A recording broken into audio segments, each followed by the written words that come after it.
So chances are that if you've watched this channel for any actual amount of time, you would know the love that I hold for Titanfall 2.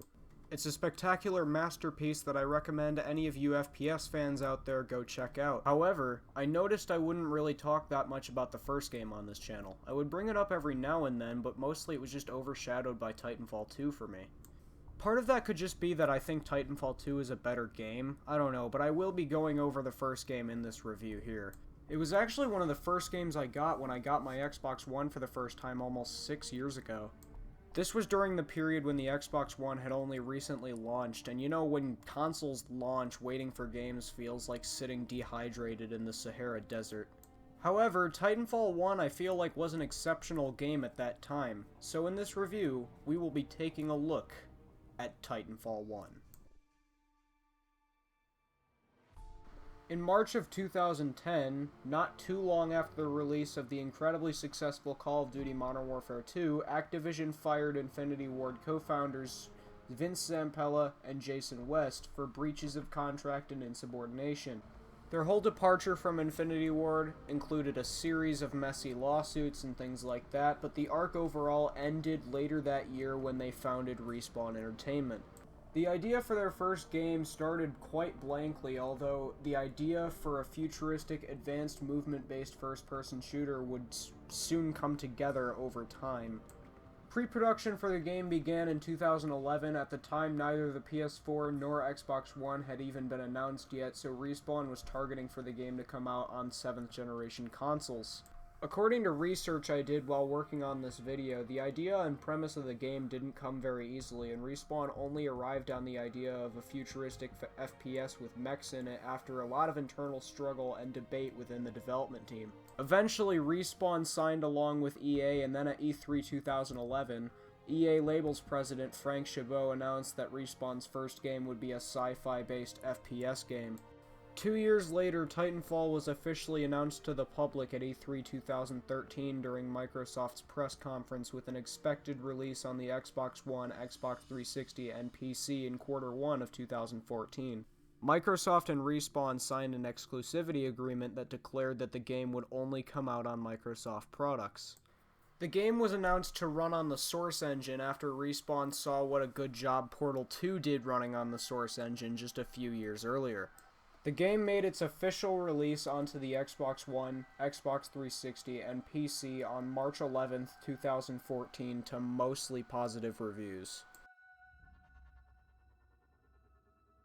Titanfall, for a first effort from a new developer, actually had really good and memorable gameplay that most people really enjoyed.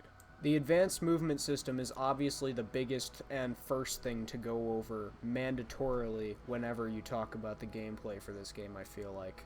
Titanfall pulls off the advanced movement system exceptionally well. It did leave a lot to be desired, and Titanfall 2 built on a lot of the things that this game failed to properly accomplish. The gunplay is fairly decent, but the game lacks in weapon variety, having only 17 total weapons in the game, which was yet another thing Respawn looked to improve on with Titanfall 2, which they did. Respawn didn't at all shy away from their Call of Duty roots either, implementing the Create a Class feature very similar to the one that Call of Duty 4 popularized, being able to customize your primary weapon, sidearm, perks, class name, your lethal throwable weapon, as well as some new features such as being able to customize the gender of the pilot and the anti-Titan weapon, which is useful in taking out Titans when you're not in one yourself. The Titans in this game are definitely customizable, similar to how they were in the second game, but also keeping itself fairly different at the same time. There are 3 different Titans to choose from in this game. Atlas, which is the beefy tank-based Titan, Strider, the more nimble and slim Titan but has less overall durability, and last but not least there's Ogre, another tank Titan that has a shield power-up. There's a mechanic called burn cards in this game, which many people say are basically kill streaks, which would show yet another connection from Respawn's past. The controls for this game are basically the same as they would be in your typical modern FPS game, with your LT to aim, RT to shoot, LB for your grenade, A twice to boost, jump, etc., etc. This game also introduced the wall running mechanic to first-person shooter games, a mechanic that would be adapted by other games afterwards, such as Black Ops 3. Then comes the AI. I think that the AI for Titanfall was very clearly not very good. I think AI is something Respawn hasn't quite been able to nail down in their games, and it's very clear that the AI in Titanfall was not player ready. In a game where the idea is to never stop moving, all the AI ever does in this game is sit there, waiting for you or someone else to kill them, and rarely even moving a muscle at all. This applies to Titanfall 2 as well. This is equally noticeable in both of the games, but I figured out why it was such a huge problem here, or at least noticed it. I'm not sure why, still. Titanfall's whole idea, again, is to be 10-minute long adrenaline rushes for its matches, but the AI grunts put a screeching halt on that idea in a lot of different places. As for the animations, most of them are pretty cool, although there are some bad ones. The melee jump kick animation just looks so sluggish to me. The execution animation sequences, while they mostly look pretty cool, a lot of them just look so bland to me because I feel like I've seen them so many times before, whether it be in this game or other ones. Overall, Titanfall's gameplay is pretty good, but it did leave a lot to be desired, and I can thankfully say that Titanfall 2 fixed most of the issues that this game had in terms of its gameplay. Hopping into a match of the multiplayer in the first Titanfall again after so long was a very strange feeling. I can't quite put my finger on whether or not that's a good or a bad thing. Just after sinking hundreds of hours into the multiplayer in Titanfall 2, playing this game again just feels odd to me in a bittersweet way, I guess. First off, I have to say that it is quite difficult to find a populated match of this game now, especially on a consistent basis. I am speaking from the Xbox One version, but I'm pretty sure it's the same thing on the other versions. Speaking from experience, when I went to record gameplay for this review, I was able to find a populated match, but before then, it wasn't that far. I didn't get that far in before I found that only about 400 people were online playing this game.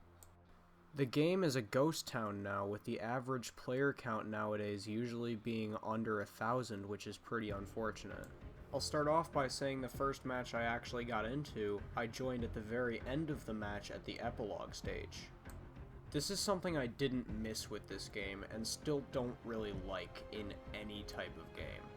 It's not a very good thing when you finally get into a match after what feels like 5 separate eternities, only to figure out that it's already ended. Like I said, the game hasn't aged incredibly well, and not a whole lot of people still play this game, so it's rare that you actually get into an extremely populated match. But this is where the mode Attrition comes in handy quite a bit. Attrition is essentially team deathmatch, but also with AI teammates and enemies supplying both teams. I like the idea of Respawn putting AI enemies and AI teammates into the multiplayer matches even if the AI kinda sucks. It helps balance things out a lot and also makes the maps seem to be not as big as they actually are. There's another thing about the multiplayer is the maps. Most of the maps in this game were designed fairly decently, and a good chunk of them were brought back in Titanfall 2. Maps such as War Games, Rise, and Angel City were all brought back in Titanfall 2 as maps that were in the first game. A lot of people don't realize how large a lot of the maps in this game actually are. I think the biggest reason for that is because the people who play Attrition have grunts and specters across the maps, so it's easy to find some type of enemy even if actual players are a lot less commonly found across them. One thing I suddenly remembered about this game while playing a few matches of multiplayer is how quickly matches in this game will end compared to how they end in games like Titanfall 2, Halo, or pretty much any COD game. The game is extremely fast-paced, and that's shown in multiple departments, especially by how quickly the matches go by. The standard game modes for Titanfall included Attrition, as I mentioned earlier, Capture the Flag, Hardpoint, which wasn't COD's Hardpoint, it was basically Titanfall's Domination, Last Titan Standing, Marked for Death, the list goes on. Here's an interesting one, Campaign. We'll get into this one soon, believe me. As I said earlier, when I hopped into a match for the first time in so long to record gameplay for this review, I couldn't help but notice that it felt very different after playing so much Titanfall 2 and sinking so much time into that. The game for me is a lot like Uncharted Drake's Fortune. It's great and all, but it gets overshadowed by the things that would end up following it up. Going back to this game after Titanfall 2 is like going back to an older game console that you used to play on a whole lot, but you don't play as much on anymore because you have a new one. I feel like you guys get the point by this point. Titanfall 1 just isn't the same after Titanfall 2. It feels weird not being able to slide or use a grappling hook or anything like that. Combine that with the current player count for this game, and it just hasn't really aged all that well. I really, unfortunately, cannot recommend Titanfall 1's multiplayer anymore. So this is the part of the video where I'm going to get pretty critical of this game. I mentioned earlier while talking about the multiplayer that there is indeed a multiplayer mode in this game called Campaign. Trust me when I tell you, it is not your first-person shooter typical single-player mode. Titanfall 1 is a multiplayer-only game, however, Respawn still decided there's room to fit a campaign in the game somehow, and the end result is not pretty. It's very obvious this was the point where Respawn just threw their hands up and said, fuck it. The supposed campaign for this game really makes no sense in any sense. My first complaint with the campaign in this game is a fairly obvious one, and I feel like that's because it's an online campaign and Respawn didn't just go with the traditional single-player route. This went about as well as you would expect. Not only did nobody play this mode at all, but none of the people who actually did had any nice things to say about it. My second complaint is actually 2 in 1, because not only is it extremely hard to piece together the plot that this game supposedly has, but also you get matched into missions completely randomly. Getting matched into a completely random point of the story at any just random point does not help the fact that I still can't piece together the plot of this fucking game. I'm not gonna really go over the characters or the setting or anything like that because I don't think the campaign for this game, and when I say campaign I use huge quotations, I don't think the campaign for this game is meant to be looked at that way.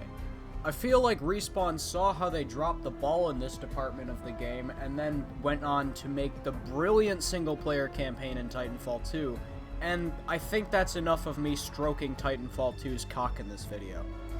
However, I just lied to you because while comparing Titanfall 1 campaign moments to campaigns in other games, I'm going to spoil games like Titanfall 2, so if you haven't played Titanfall 2, I suggest you click off the video because I thoroughly recommend you play through it.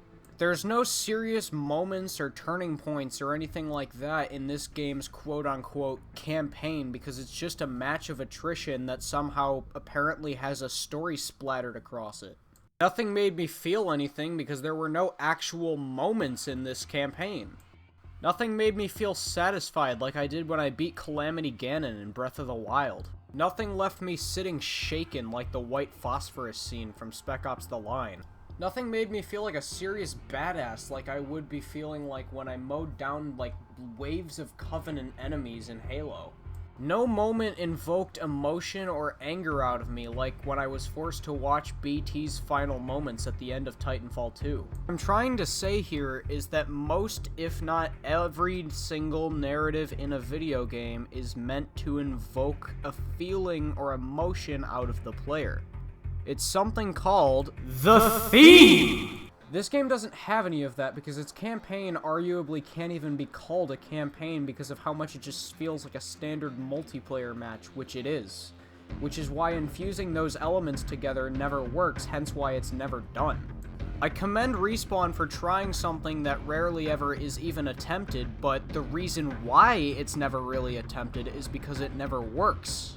When Vince Zampella was asked about the online campaign for Titanfall 1 a couple years later in 2017 after Titanfall 2 had been released and had a single-player campaign, he said, and I quote, "I think if we had tried to do a single-player campaign back then, we wouldn't have done it as well because we didn't have a good understanding of how to mold these mechanics into a single-player game that we got post-Titanfall 1 launching," he explained. I don't think single-player would have been as good as we had done it had we done it back then. So I think the way it worked out was perfect. Whether it was a good representation of a campaign mode or not, it's clear that Zampella had no regrets about making the campaign the way it was. Either way, the overall mostly negative reception from players of the game's online multiplayer-style campaign left a clear path to what would become the campaign for Titanfall 2.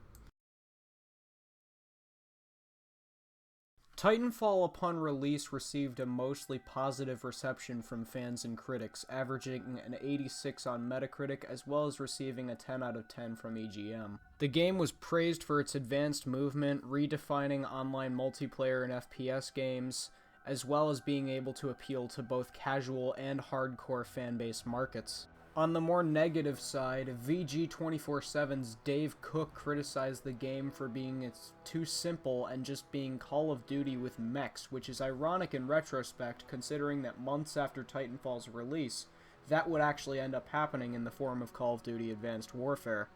Titanfall 1 and Advanced Warfare were compared and contrasted a lot back in the day, and still are today sometimes. I'm starting to see people compare Titanfall with the Killzone series, yet another underrated FPS franchise that didn't get a whole lot of recognition. Overall, when the game launched in 2014, the results were mostly positive receptions from people who played it, although I feel like it would be a little bit more negative now in 2020 if it released now, but it would still be pretty positive. This was the first Titanfall game, the first game in a series of criminally underrated cult classics that you should definitely check out. It's quite painful to know that Titanfall 3 will probably never happen and how short-lived this series was, because Titanfall 3, in my opinion, had the potential to possibly be the greatest FPS of all time. The multiplayer, despite the small player count, is enjoyable. The gameplay, despite its flaws, is what keeps the game on its feet. The online campaign is Liquid AIDS, but it's not mandatory that you play through it, and you'll still get a lot more enjoyment out of this game, probably, if you just don't play it. My final thoughts on Titanfall 1 is that it's a spectacular game, but it holds up pretty poorly today. Instead, Titanfall 2 is the true way to experience this type of game, while this game was very much a product of its time. Anyways, my name is Johnny Seizure, I hope you enjoyed this video, more are on the way, and I'll see you guys later, peace out.